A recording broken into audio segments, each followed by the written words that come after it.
In yesterday's class, we had discussed about some details of Shakespeare, where he was born. One more thing to note here, that Shakespeare is also known as the Bard. Bard means a person who writes poems. He is called as Bard. So this title is used, the Bard or the Bard of Avon, only for Shakespeare. The Bard of Avon. Okay. Bard किस होता है? कवि, writer, जो poem लिखता है उसको board कहते हैं। तो शेक्सपियर के बारे में अगर आपको एमसीक्यू आता है कि who among the following is known as the bard, and options are William Shakespeare, Ben Jonson, Francis Bacon, Milton. So you have to tick correctly for Shakespeare only, ठीक है। यानी जो शेक्सपियर है, शेक्सपियर को इस नाम से भी जाना जाता है, द बार्ड या the bard of Avon. Clear? ये एमसीक्यू में आता है, और आपका ये जो पेपर होगा इस बार एमसीक्यू होगा। मान के चलिए कि शायद आ भी सकता है ये टाइटल, ठीक है। ये टाइटल केवल और केवल शेक्सपियर के लिए यूज किया जाता है, द बार्ड। वैसे डिक्शनरी मीनिंग देखेंगे बार्ड का, a person who writes poem he is called as bard, ठीक है। जो कवि होते हैं उनको बार्ड कहते हैं, लेकिन एज ए टाइटल एक उपाधि के रूप में दिया गया है केवल शेक्सपियर को।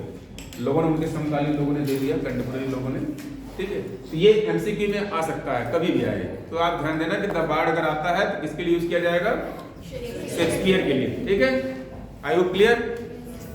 सो today we will discuss his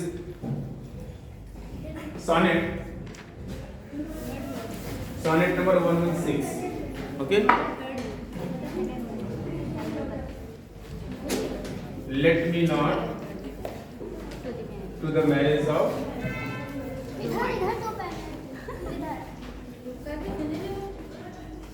true minds. Sonnet number 116. इनके कितने सॉनेट है टोटल? 154.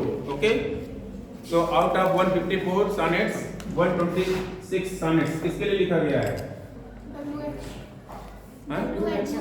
WH. ओके, हाँ, जिसको फेयर यूथ कहा गया है, ठीक है। फेयर यूथ, ठीक है, फेयर यूथ। ये WH का फुल फॉर्म कहीं पे लिखित नहीं क्लियर मिल पाता है, ठीक है। कोई विलियम हावर्ड कहता है, कोई अर्ल ऑफ साउथहैम्पटन कहता है, कोई उनके फ्रेंड का नाम कोई कहता है, उनका एक भतीजा था उसका भी नाम W और S से स्टार्ट था, शायद वो है। सो क्लियर नहीं है किस कौन है, बट ये मान के चला जाता है कि अर्ल ऑफ साउथहैम्पटन है जो विलियम हावर्ड, उनका काफ़ी केयर करते थे। एक्चुअली वो पैट्रन थे, संरक्षक थे, ठीक है। तो ईसाई उन्हीं ने लिखा है, because in fact he was his friend. So this sonnet comes at 116 number. So this sonnet is also, most of the sonnets were at that time written on the subject of love, ठीक है। सारे जो sonnets लिखे जाते थे love के theme पे लिखे जाते थे, जो थीम होती थी लव होता था। सॉनेट का स्टार्टिंग इसी से हुआ, जब स्टार्ट किया गया पेट्रार्कन से, वहां से स्टार्ट हुआ।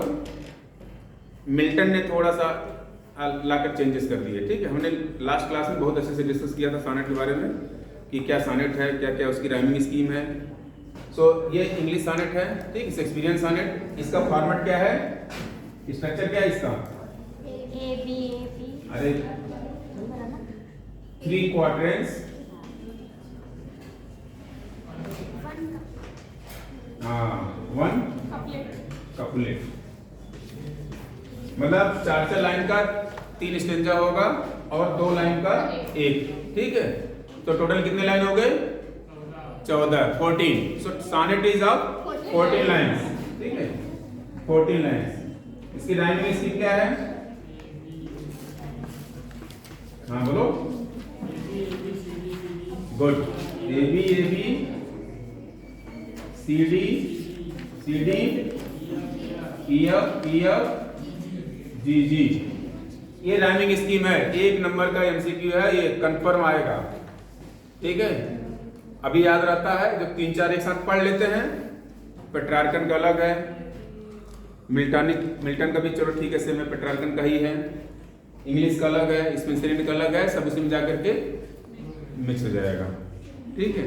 तो ध्यान रखना, मैं आपको पहले भी कहा था एक चार्ट बना लो, चारों का नाम लिखो, अलग अलग राइमिंग स्कीम लिख दो। एक नंबर 100% आएगा, चारों में से कोई एक जरूर पूछेगा, चाहे पेट्रार्कन को पूछे चाहे इसका पूछेगा जरूर, ये कंफर्म है, चाहे जो पेपर बनाए। ठीक है, राइमिंग स्कीम क्लियर। स्ट्रक्चर इनका है 3 क्वाड्रेंट्स और 1 couplet. As I said in the last class that in any sonnet, in the first 4 lines, the writer or the speaker raises one topic। ठीक है, ये कोई थीम पे कोई सब्जेक्ट को उठाता है, उसमें रेज करता है किसी पॉइंट को। ठीक है, फिर लास्ट जो होगा, जैसे फर्स्ट 4 लाइन है, इसमें कोई भी सब्जेक्ट उठाएगा। ठीक है, ये सब्जेक्ट को रेज किया, नेक्स्ट 4 लाइंस में उसका अपना आर्गुमेंट होगा कि उसके अनुसार ये सब्जेक्ट है क्या चीज। देखिए, इसकी स्ट्रक्चर को समझिए ध्यान से, आपको कभी नहीं भूलेगा और बहुत इजी लगेगा समझना। ओके, इसमें वो अपना आर्गुमेंट देगा, argument of the speaker. Speaker मतलब है राइटर यहाँ पे। ठीक है, फिर इसका वैलिडेशन देगा। वैलिडेशन का मतलब है और ज्यादा प्रूफ, कि पहले ये है टॉपिक, उसके अनुसार ये समझ में आ रहा है, इस चीज को जस्टिफाई करने के लिए और ज्यादा इस पे आर्गुमेंट देगा या वैलिडेशन देगा। लास्ट में अपना कंक्लूजन देगा, एक तरह से कंक्लूजन कहिए, और चाहे उसका फाइनल निर्णय कि मेरे अनुसार यही है। ठीक है, तो सारे शेक्सपियर के सॉनेट जब आप पढ़ेंगे, क्योंकि एक ही सॉनेट है यहाँ पे, तो हम एक ही को देखेंगे, बट स्ट्रक्चर आप समझने का प्रयास कीजिए हमेशा। जब आप कभी टीचर बनेंगे, कहीं पढ़ाएंगे किसी को, तभी आपको यही चीज मिलेगा कि जो फर्स्ट 4 लाइंस होगा, इसमें जो एक सब्जेक्ट होगा उसको रेज किया जाएगा। नेक्स्ट 4 लाइंस में उसके ऊपर एक आर्गुमेंट देगा राइटर, उसके अगले 4 लाइंस में और ज्यादा जस्टिफिकेशन देगा या वैलिडेशन करेगा उसका। लास्ट के 2 लाइंस में एक कंक्लूजन, मतलब उसका जो कंक्लूडरी स्टेटमेंट है वो रहेगा। और हम लोग ये सारी चीज में देखेंगे, जो हम आपको यहाँ पे क्लेम कर रहे हैं, अभी जब हम सॉनेट पढ़ेंगे तो हम देखेंगे कि इसी स्ट्रक्चर में मिलेगा। ठीक है, तो सभी लोग के पास बुक है? बुक नहीं है तो थोड़ा अगल बगल से आप लोग देख लीजिएगा, क्योंकि लाइन बाई लाइन पढ़ना पड़ेगा तो दिक्कत होगी। ठीक है, सो जिसके पास नहीं है, अगर आप चाहें तो मोबाइल वगैरह का हेल्प ले सकते हैं, सॉनेट नंबर देख लीजिए, 116 आ जाएगा। बट बेटर है कि बुक्स खरीद लीजिए। ठीक है, सेम बुक्स है जो आपकी, वही ये भी बुक है, बट मैंने कवर बस चढ़ा दिया है ताकि कोई प्रचार न करने कहे कि नहीं ये वाली बुक कैमरे के सामने रख के प्रचार कर रहे हैं। ठीक है, और बाकी वैसे वो भी बुक में लिखी मेरे द्वारा, ये भी वही है। ठीक है, हाँ, so let us see, let us come to our point. So sonnet title is let me not to the marriage of true minds. Okay, here as I said you earlier that most of the sonnets have the subject love। ठीक है, जो sonnet है इनका topic या जो इनका main subject है क्या है, लव है। इन्हीं का नहीं किसी का भी है, उस समय लिखे जाते थे। हाँ, मिल्टन ने थोड़ा सा हट के लिखा था, इसलिए मिल्टन को मिल्टनी सॉनेट अलग से कहा गया है। क्यों? उनके सॉनेट का सब्जेक्ट क्या होता था? कॉम्प्लेक्स होता था, ऑब्सक्योर होता था, थॉटफुल होता था, बहुत ज्यादा मतलब उनका कॉम्प्लेक्स सब्जेक्ट होता था, सब्जेक्ट मैटर होता था, इसलिए उनका थोड़ा सा अलग कर दिया जाएगा। और उनकी कुछ लाइनें लंबी लंबी हो जाती थी, रन ओवर लाइन होता था, इसलिए उनको अलग कर दिया गया। ठीक है, यहाँ पे जो राइटर है या speaker, we will say speaker. ठीक है, राइटर ही स्पीकर है, यहाँ पे शेक्सपियर ही है, बट हम लोग यहाँ पे बार बार यूज करेंगे word speaker. So here the speaker talks about true love. Okay, true love. Actually, in literature there are different types of love you will find. Okay, like one love is cynical love, सनकी type होता है। देखा होगा आप लोगों ने बहुत सारे मूवीज वगैरह में कि कोई लड़का है किसी लड़की को चाह रहा है और इतना ज्यादा वो चाहता है उसको कि अगर लड़की रिफ्यूज कर देती है तो गुस्से में उसका एक्सीडेंट कर देगा, चाहे वो तेजाब वगैरह ला के फेंक देता है। ऐसे सीने देखा होगा आप लोगों ने। ठीक है, तो ऐसे जो सनकी टाइप होते हैं, ठीक है, मतलब जो बहुत ही ज्यादा मतलब एग्रेसिव मोड के होते हैं, उनके लिए टर्म यूज किया जाता है सिनिकल लव, पागल टाइप। ठीक है, सिनिकल लव, सिनिकल। ठीक है, सिनिकल लव। हालांकि जस्ट जस्ट जानकारी के लिए बता रहे हैं, जो लिटरेचर में आपको डिफरेंट टाइप्स ऑफ लव मिलेगा जो सब्जेक्ट के रूप में होगा, ठीक है। यहाँ पे जस्ट सब्जेक्ट है, एक सिनिकल हो गया, एक कॉन्जुगेट लव होता है, ठीक है, जिसमें कोई लव नहीं होगा, केवल फिजिकल रिलेशनशिप होगा उसमें, ठीक है। तीसरा होता है पॉजिटिव लव, चौथा होता है प्लेटोनिक लव, ठीक है। हर लोग के लिए लव का डिफिनीशन अलग अलग होता है जनरली। पॉजिटिव लव है जैसे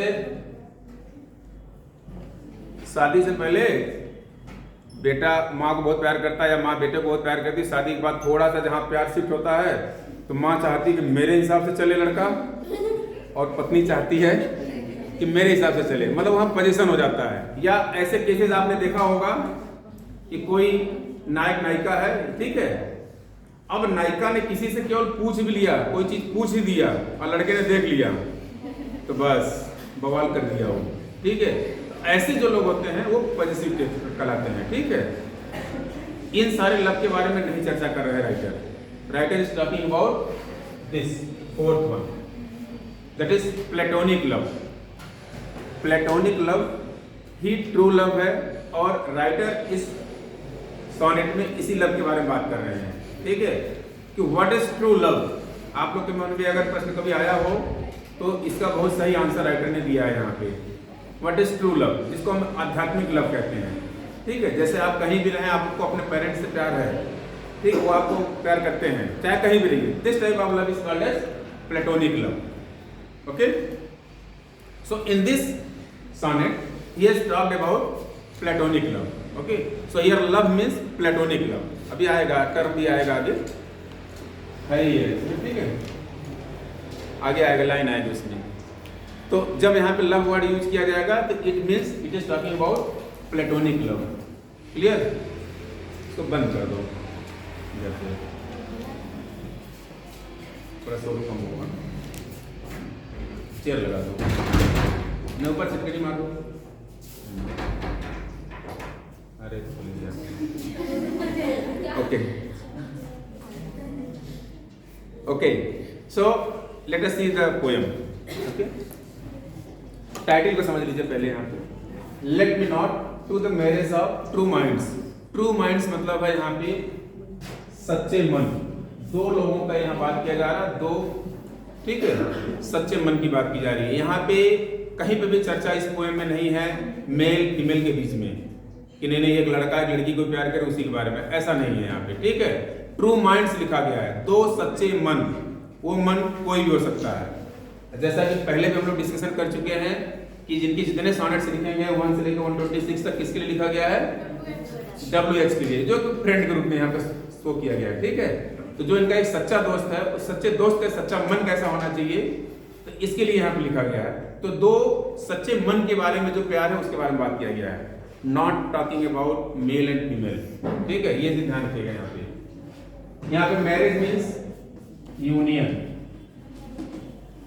ठीक है, मतलब दो लोगों का जुड़ना, दो सच्चे मनों का आपस में जुड़ना। तो दो सच्चे मन जब आपस में जुड़ते हैं उसके बारे में यहाँ पे बात की गई है, और वो जुड़ने का सही रास्ता है यहाँ पे प्लेटोनिक लव, ठीक है। It is not talking about male and female या हस्बैंड या wife, it is not talking, so be careful here. So let us see, let me not to the marriage of true minds.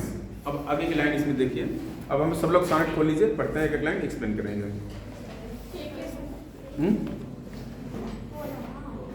क्या हुआ? Okay, let me not to the marriage of true minds admit impediments.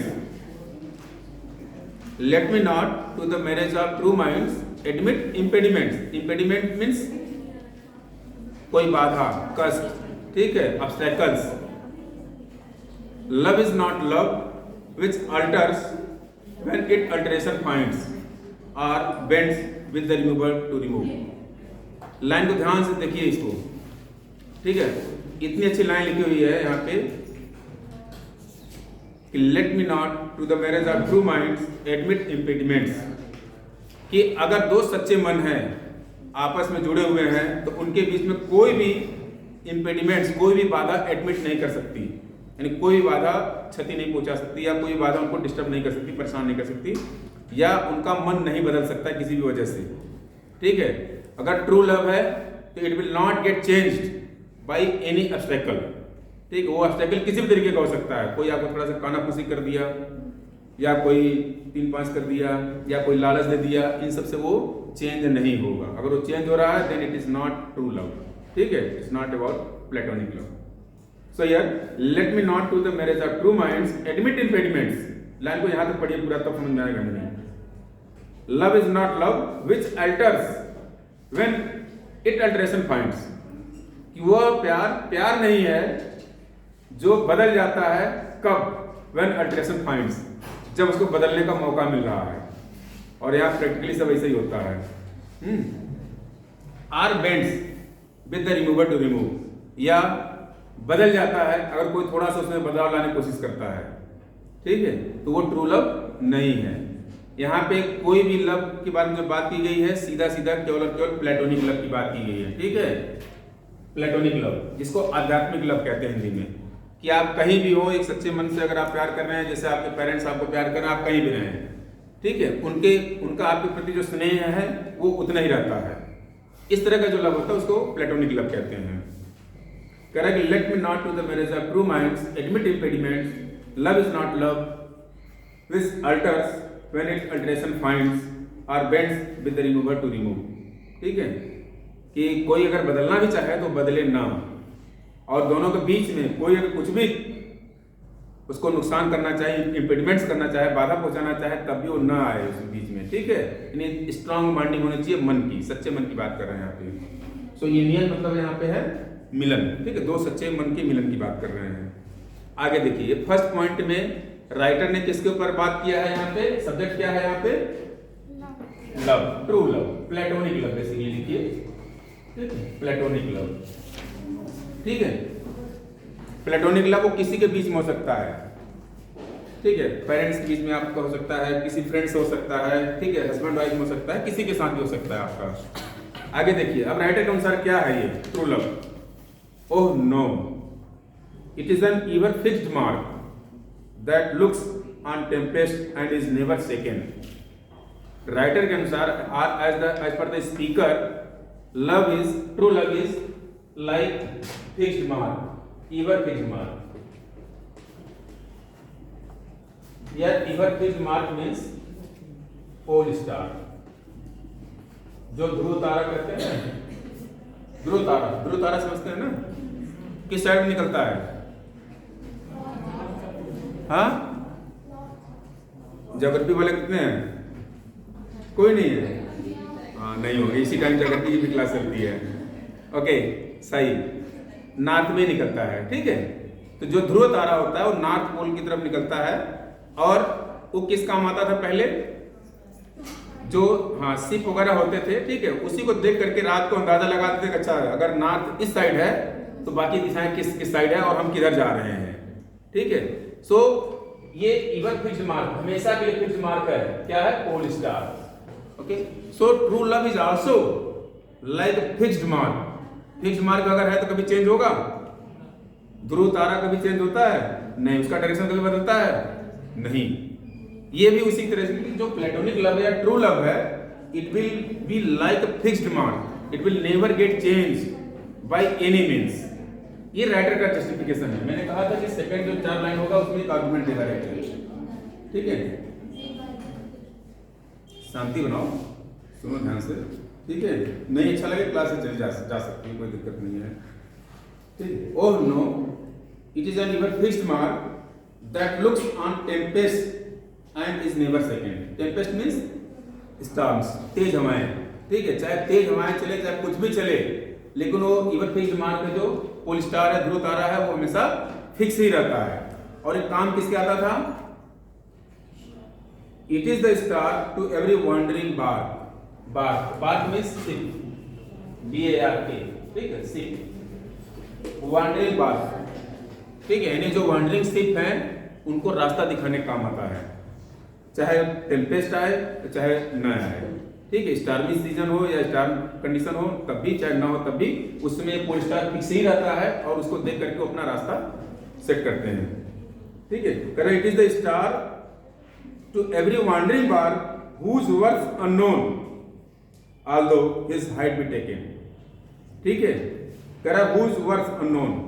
ठीक है, ये जो pole star है इसके worth को कोई नाप सकता है, चाहे आप नाव लेके जाओ तब भी उसी से रास्ता कर लो, चाहे करोड़ों का जहाज हो तब भी उसी से आप बना सकते हो अपना डायरेक्शन। ठीक है, तो यहाँ पे उसी तरीके से जैसे कि पोल स्टार उसकी वर्थ को नहीं काउंट किया सकता, नहीं नापा जा सकता, नहीं मेजर किया सकता, उसी तरीके से ट्रू लव जो है उसका भी हाइट या उसकी जो स्ट्रेंथ है उसको कभी आप मेजर नहीं कर सकते हैं। ठीक है, सो जो what is comparison here, true love is compared with pole star, okay, which helps to the wandering ship. Same way here, true love helps both the minds to stand together. कहते हैं ना whose worth unknown although his height be taken. ठीक है, height का यहाँ पे love की height तो ऐसे मेजर नहीं कर सकता कोई। ठीक है, मतलब उसकी डेप्थ जो होती है उस इसलिए लिखा जा रहा है। अब आगे देखो, हम अगला जस्टिफिकेशन को वैलिडेट कर रहा है राइटर। कैसे कर रहा है? Love is not time's fool. ठीक है, love is not time's fool. Time's fool का मतलब है स्लेव। ठीक है, टाइम्स फूल। यहां पर हालांकि टाइम का मूर्खता मतलब यहां पे नहीं है, टाइम्स स्लेव। ठीक, टाइम्स स्लेव का मतलब है कि जो समय के साथ बदल जाए, जो समय का गुलाम हो। ठीक है, तो यहां पे कह रहा है कि love is not time's fool though rosy lips and cheeks within his bending sickle's compass come. कह रहा है कि जो ट्रू लव है वो समय का गुलाम नहीं, it is not the slave of time. It means true love does not changes with the passage of time. तो राइटर के अनुसार ऑल्दो रोजी लिप्स एंड चिक्स, ठीक है, यानी जो चिक्स एंड लिप्स हैं ये समय के साथ फेड हो सकते हैं, खराब हो सकते हैं या डल हो सकते हैं, लेकिन जो ट्रू लव है वो कभी कम नहीं होता है। ठीक है, इसी से बता रहा है। कह रहा है कि love is not time's fool though rosy lips and cheeks within his bending sickle's compass come. ठीक है, हिज बेंडिंग सिकल्स का मतलब है कि समय के लिए, समय के साथ धीरे धीरे वो बदल सकते हैं। ठीक है, यानी जो आपका आउटर अपीयरेंस है या फिजिकल अपीयरेंस है वो बदल सकता है, बट जो आपका इनर लव है या you can say platonic love है वो कभी भी चेंज नहीं होगा। So love is not time's fool though rosy lips and cheeks within his bending sickle's compass come. Love alters not with his brief hours and weeks, but bears it out even to the age of doom. जो true love है उसके बारे में कह रहे हैं, love alters not with his brief hours and weeks. ठीक है, कुछ महीने, कुछ घंटों, कुछ समय में ट्रू लव बदल नहीं जाता है। ठीक है, जो ट्रू लव है वो एवर फिक्स्ड है, ऑलवेज रहेगा, but bears it out even to the age of doom. Doom समझते हैं? डूम DOOM ऐसा माना जाता है as per specially religious text कि एक दिन ऐसा आएगा जब इस संसार में प्रलय होगा। ठीक है, प्रलय समझते हैं ना, सब कुछ तहस नहस हो जाएगा, खत्म हो जाएगा दुनिया में और दुनिया फिर से रीस्टार्ट होगी नए तरीके से। एज पर साइंस अब तक 3 बार ऐसा हो चुका है, मतलब जब से पृथ्वी बनी है या जब से है, अब रिलीजन के अनुसार भगवान ने जब बनाया है, जो भी कहिए आप उसको, साइंस इस बात को प्रूव कर चुका है कि अब तक 3 बार ये हो चुका है प्रलय। ठीक है, लास्ट वाले प्रलय में ही डायनासोर वगैरह सब निपट गए। ठीक है, तो ये कह रहा है कि जो ट्रू लव है ये हमारा वैसे ही मेंटेन रहेगा, कब तक? Till doomsday. ठीक है, यानी जो प्रलय का दिन आएगा उस दिन तक हमारा जो ट्रू लव है वो मेंटेन रहेगा, वैसे ही रहेगा। Okay, so it is the writer या the speaker is talking about platonic love और true love. It is not talking about physical beauty और फिजिकल अपीयरेंस। ओके, उसके लिए खुद वो स्वीकार करता है कि जो rosy chips and lips and cheeks हैं ये धीरे धीरे फेड हो जाएंगे समय के साथ, लेकिन जो आपका ट्रू लव है वो नहीं फेड होगा, वो नहीं चेंज होगा, नहीं बदलेगा। ओके, अब लास्ट में राइटर अपना कंक्लूजन दे रहा है इस सब्जेक्ट पे। क्या कह रहा है? If this be error and upon me proved, I never read, nor no man ever loved. कह रहा है if this be error, कि यदि मैंने जो ऊपर बताया ये गलत है, upon me proved, यदि मुझे कोई ऐसा गलत साबित कर देता है कि जो ट्रू लव है ये जो मैंने बताया नहीं है, ठीक है, तो मैं मान लूंगा आई नेवर रिड, कि ना तो मैंने कभी लिखा और ना ही किसी व्यक्ति ने प्यार किया, ट्रू लव किया। ठीक है, ये इनका कंक्लूजन है कि if this be error and upon me proved I never writ not no man ever loved. ठीक है, so this is all about true love according to the speaker और the writer. Okay, true love means here platonic love. Okay, we are talking about this only, platonic love. So platonic love है, समय के साथ change होगा कि क्या रहेगा?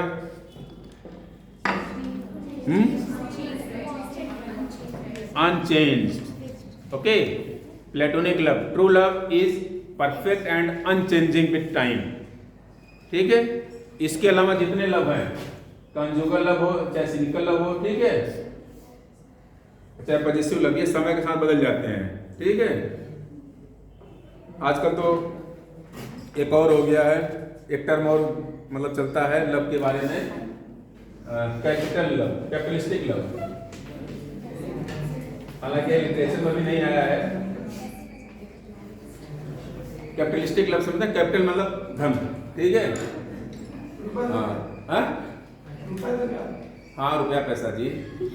ठीक है, कैपिटलिस्टिक लव, पता चला कि आपका है किसी से शादी होने वाली, लेकिन थोड़ा सा उससे बेहतर कहीं और मिला, तुरंत चेंज। ठीक है, तो आजकल कैपिटलिस्टिक हो गया, या लड़का पहले से ही देख रहा है कि लड़की हमारे हिसाब से फिट बैठेगी कि नहीं आगे चल के, अगर हम घर में बताएंगे तो, या वाइस वर्सा। ठीक है, तो आजकल ये ट्रू वाला सब खत्म हो गया लग रहा है, मतलब खत्म कभी नहीं होगा, it will stand somewhere.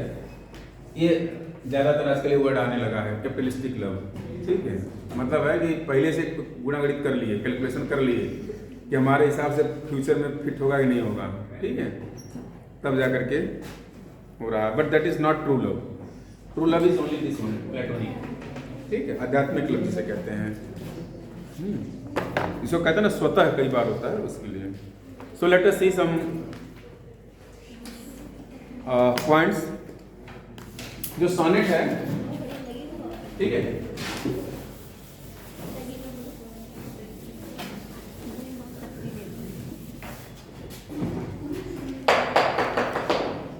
Sonnet, it is written इन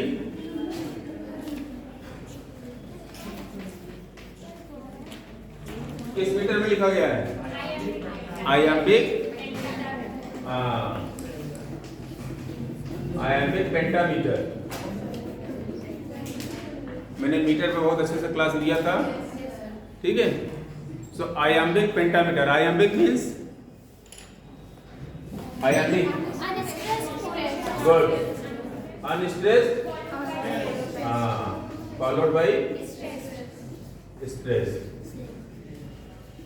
ये अगर स्ट्रक्चर रहेगा तो आप उसको कहेंगे आयाम्बिक, और ये 5 बार प्रक्रिया रहेगी, means unstressed, stressed, unstressed, stress अगर चलता रहे 5 बार, ठीक है, तो उसको टोटल कहेंगे पेंटा। ठीक है, तो एक पेंटामीटर में कितने स्ट्रेस्ड होंगे, कितने अनस्ट्रेस्ड होंगे? 5 अनस्ट्रेस्ड और 5 स्ट्रेस्ड। ठीक है, हाँ, इसको टोटल 5 फीट कहेंगे, या डेका सिलेबिक कहेंगे, 10 सिलेबिक कहेंगे। सिलेबस होता है ना, तो 10 सिलेबल या 10 सिलेबिक कहेंगे, डेका सिलेबिक कहेंगे, 5 फीट कहेंगे, या पेंटामीटर कहेंगे। आई होप कि मीटर वाली क्लास मैंने बहुत अच्छे से ली थी, उसको अगर आप देखिएगा तो बेहतर समझ में आ जाएगा। ठीक है,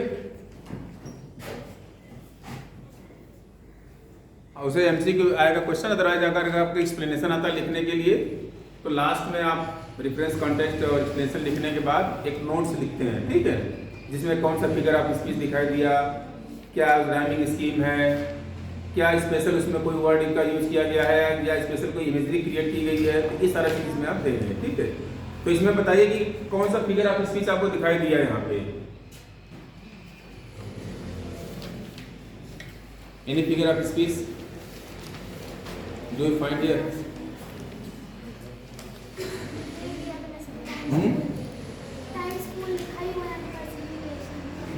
गुड। टाइम स्कूल एक हो गया, ठीक है। कि टाइम को यहाँ पर्सनिफाई किया गया है। टाइम स्कूल मतलब टाइम स्लेव, समय का गुलाम। तो समय को यहाँ पे क्या किया गया? पर्सनिफाई किया गया। तो टाइम स्कूल में पर्सनिफिकेशन हो गया। और ढूंढिए। गुड, अलिट्रेशन हो जाएगा। अलिट्रेशन कहाँ पर है ये बताइए?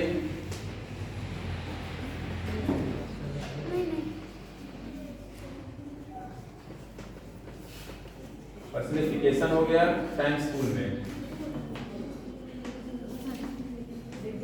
और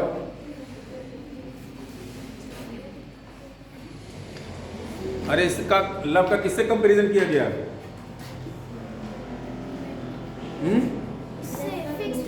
फिक्स्ड मार्क पोल स्टार से। तो कौन सा फिगर ऑफ स्पीच होगा?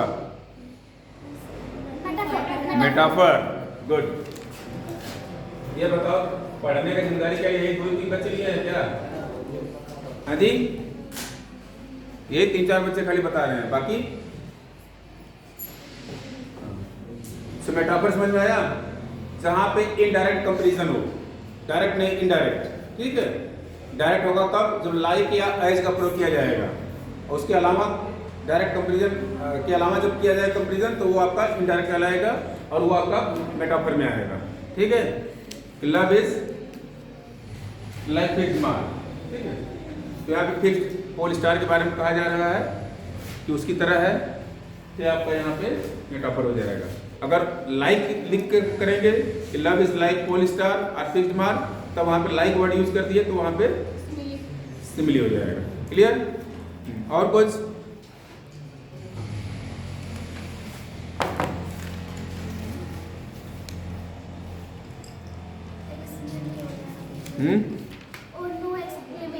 यस, वो नो आया ना सेकंड स्टेंजा में, वो no it is never fixed mark. तो जहां पे एक्सक्लेमेशन आएगा यहाँ पे, ठीक है।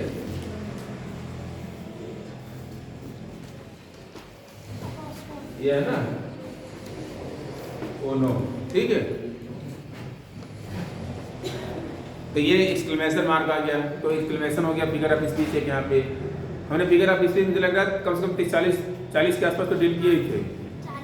40 हो गया था, ठीक है। 40 फिगर ऑफ स्पीच में से अगर आप 20-25 याद रखेंगे तो उतना लिख सकते हैं एग्जाम में, ठीक है। सिर्फ पास होने के लिए नहीं पढ़ना है, मैं बार बार कहता हूँ इस बात को, नॉलेज के लिए पढ़ना है। क्लियर? नहीं तो 5-6 पढ़ा के हम छोड़ सकते थे फिगर ऑफ स्पीच। मैंने आपको 40 बताए और मेरे ख्याल से उतना सफिशिएंट है, ठीक है। और कुछ इसमें एक्स्ट्रा दिख रहा है? राइमिंग स्कीम क्लियर है? राइमिंग स्कीम तो यही वाला है सब में, ठीक है। इनके सारे में मिलेगा, कोई दिक्कत नहीं। यहाँ पे स्टैंडा पैटर्न इनका यही स्ट्रक्चर। ये जो कपलेट है इसको कई बार हीरोइक कपलेट भी कहते हैं, ठीक है। हीरोइक कपलेट, हीरोइक कपलेट में क्या होगा? इसका ये जो स्कीम होगा ये होगा दोनों लाइन की, ठीक है। आप देखेंगे इसमें भी होगा वैसे ही, ये ना प्रोव्ड लव्ड, ठीक है। तो ये वही होगा। So with this poem is over from my side. So tomorrow we will discuss next topic, John Milton, ठीक है।